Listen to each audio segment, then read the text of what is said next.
नमस्कार, जय हिंद दोस्तों। मैं अंकित कुमार अपने अजय गुरुकुल में आप सभी का हार्दिक स्वागत करता हूं। आशा करता हूं आप सभी लोग एकदम जबरदस्त जिंदाबाद होंगे। रख हौसला वो मंजर भी आएगा, रख हौसला वो मंजर भी आएगा, प्यासे के पास चलकर समंदर भी आएगा। थक कर मत बैठे मंजिल के मुसाफिर, मंजिल भी मिलेगी और मिलने का मजा भी आएगा।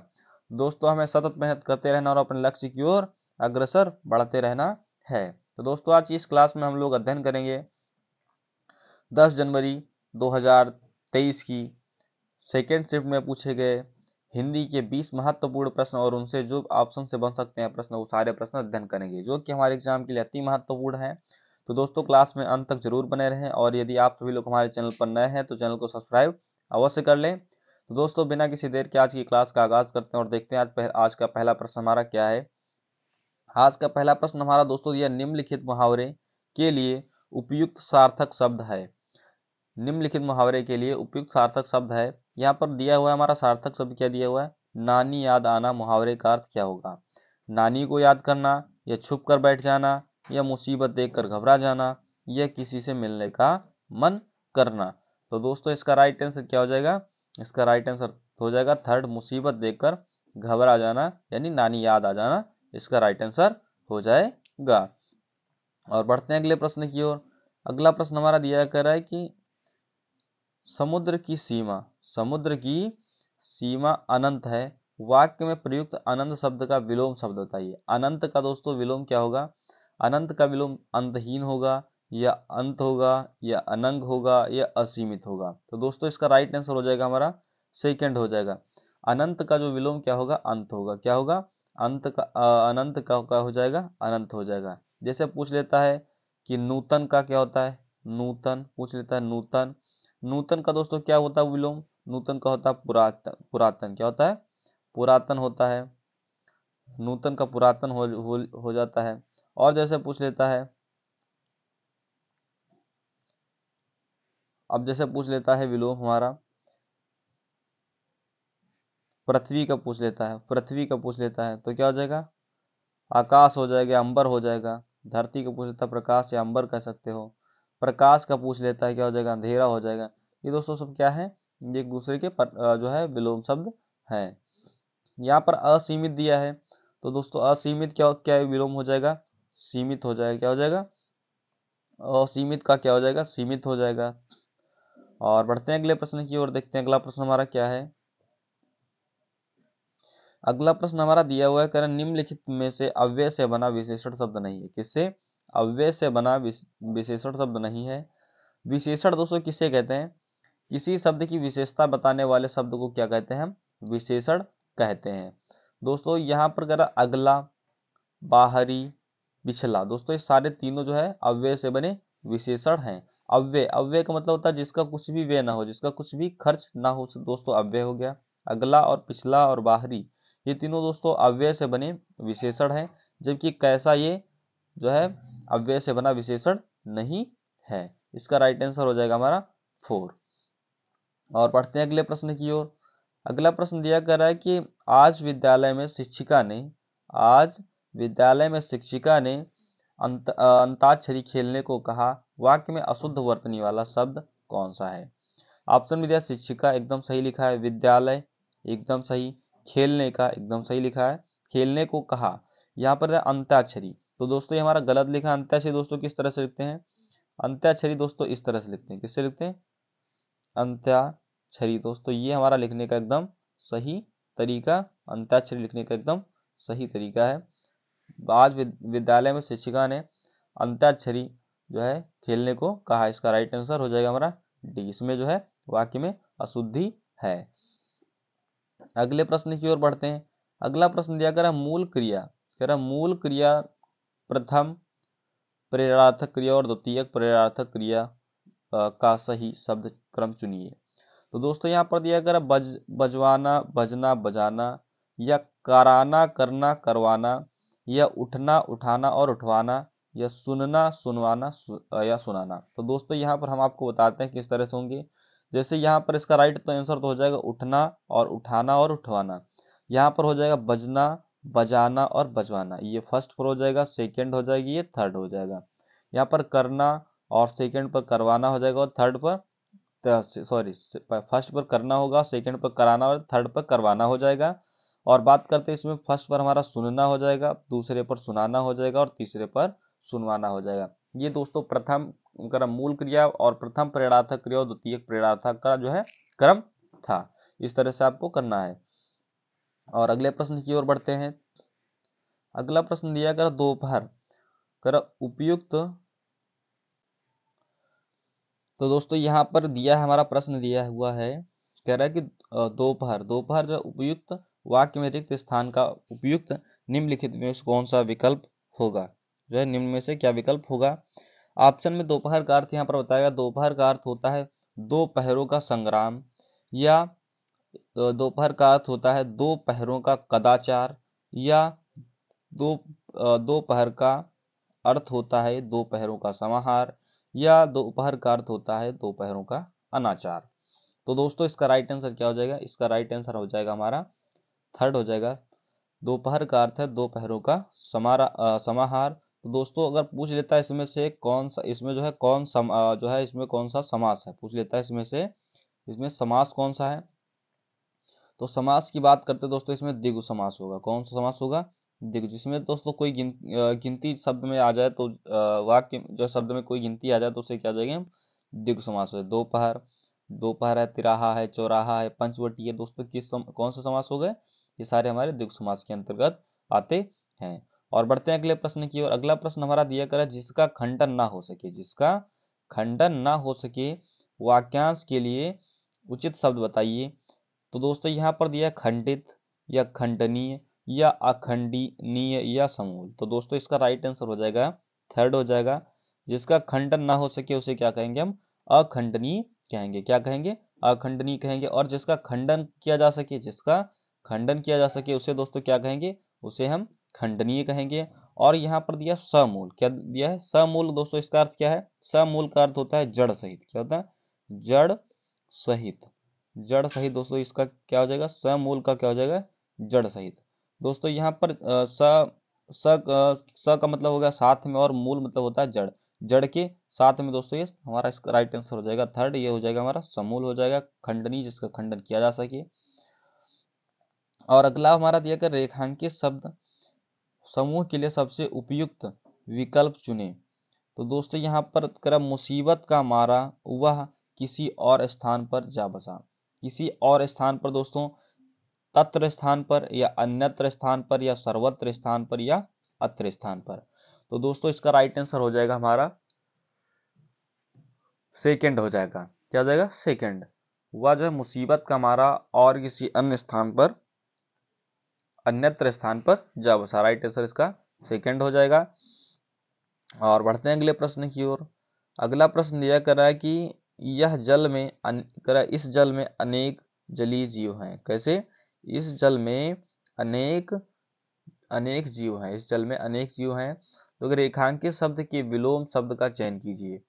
जल का विलोम दोस्तों क्या होता है, अभी विलोम शब्द हमारे एग्जाम में अभी पूछा गया था, और अभी इसी प्रैक्टिस सेट में और एक दूसरा वाला ये आ गया शब्द। इसलिए दोस्तों विलोम शब्द हमारे लिए मोस्ट इम्पॉर्टेंट है। हमारे एग्जाम में दो से प्रश्न ऐसे जो हमारे विलोम शब्द से बनने वाले हैं, इसलिए हम विलोम शब्द को बहुत ही अच्छे तरह से तैयार कर लेंगे। जैसा कि आपको हमने पिछली क्लास में बताया था कि हमारे लिए एकार्थी जो है, अनेकार्थी शब्द भी हमारे लिए मोस्ट इम्पॉर्टेंट, अनेक शब्दों के लिए एक शब्द भी मोस्ट इम्पॉर्टेंट होने वाले हैं। तो दोस्तों यहाँ पर बताया गया कि जल का विलोम क्या होगा। यहाँ पर हमारा ऑप्शन में दिया करा सलिल, या तालाब, या स्थान, या थल। तो दोस्तों इसका राइट आंसर हो जाएगा हमारा थर्ड, थल जो है जल का विलोम क्या हो जाएगा, थल हो जाएगा। और यहाँ पर दोस्तों हमारा सलिल दिया है। सलिल की बात करते हैं दोस्तों, ये जल का पर्यायवाची दिया, किसका दिया है, सलिल। दोस्तों ये जल का पर्यायवाची है। तोय, अम्ब, नीर, पानी दोस्तों किसके पर्यायवाची हैं दोस्तों, ये हमारे सब जल के पर्यायवाची है। और बढ़ते हैं अगले प्रश्न की ओर, देखते हैं अगला प्रश्न हमारा क्या है। कह रहा है कि दो घोड़ों पर सवार होने से तुम सफल नहीं होगे। दो घोड़ों पर जो है सवार होने से तुम सफल नहीं रहोगे। फिर उपरोक्त वाक्य में रेखांकित अंश के लिए कौन सा शब्द उपयुक्त होगा। कह रहा है कि तिरंगी नीति, या दुरंगी नीति, या सवारी नीति, या सफल नीति। तो दोस्तों इसका राइट आंसर हो जाएगा सेकेंड। कह रहा जो तुम दुरंगी नीति से सफल नहीं रहोगे। अगर आपको कोई काम करना है तो दोस्तों एक रास्ता सदैव चुनो, उस रास्ते पर जो है लगातार आगे बढ़ते रहो। अगर दोस्तों अगर आप सभी से कहा जाए कि तुमको धरती से जल निकालना है, अगर आप जो है 10 जगह 10-10 फीट के गड्ढे खोदते हैं तो पानी नहीं निकलेगा। अगर वही तुम 10 गड्ढे तुम एक जगह पर खोद दोगे तो कितना हो जाएगा, एक 10-10 फीट के 10 खोदोगे तो 100 फीट जो हो जाएगा, तो आपको पानी मिल जाएगा। लेकिन अगर आप जो है 10-10 फीट के गड्ढे जो है आप 10 जगह खोदोगे तो 10-10 फीट कहीं भी पानी मिलने वाला नहीं है। इसलिए दोस्तों यहाँ पर बताया गया कि दुरंगी नीति, अगर तुमको कोई काम करना है तो दो नीतियों से ना करो, एक नीति अच्छी नीति बनाकर रणनीति बना के अपने एग्जाम की ओर कोशिश करो। तुम सोच रहे हो हम डॉक्टर भी बन जाए, ये बन जाए, वो भी बन जाए, तो दोस्तों अगर आपको लाइन चुननी है तो एक चुनो और उसमें जो है अपनी जो है सारी मेहनत उसी में झोंक दो। तो दोस्तों इसका राइट आंसर सेकंड हो जाएगा। और बढ़ते हैं अगले प्रश्न की ओर, देखते हैं अगला प्रश्न हमारा क्या है। ये हमारा जो है बचपन से हमारा प्रश्न पूछा जाने वाला, आज फिर भी हमारे एग्जाम में पूछ लिया गया।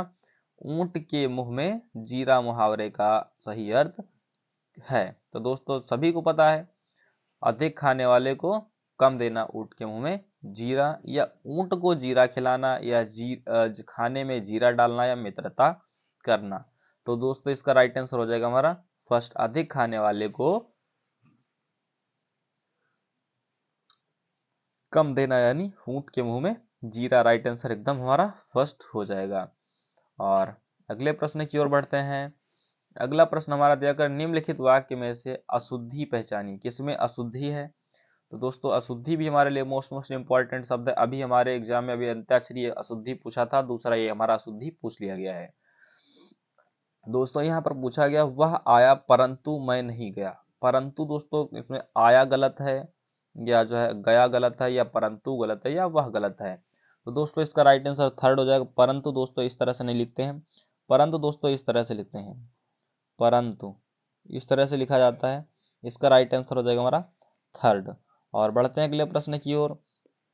अगला प्रश्न, अगर निम्नलिखित वाक्यांश के लिए उपयुक्त शब्द का चयन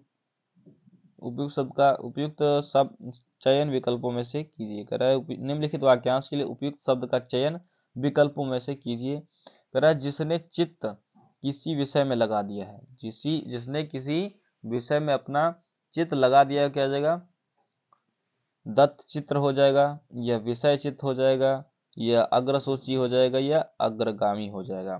तो दोस्तों इसका राइट आंसर क्या हो जाएगा, जिसने अपना चित्त किसी विषय में लगा दिया तो उसे क्या कहेंगे, हम विषयाचित कहेंगे। दोस्तों यहाँ पर हमारा क्या हो जाएगा, ऑप्शन बी हमारा सही हो जाएगा, दत्त चित्त नहीं होगा। दोस्तों किसी को अपना चित्त दे देना यानी दत्त चित्त हो जाएगा।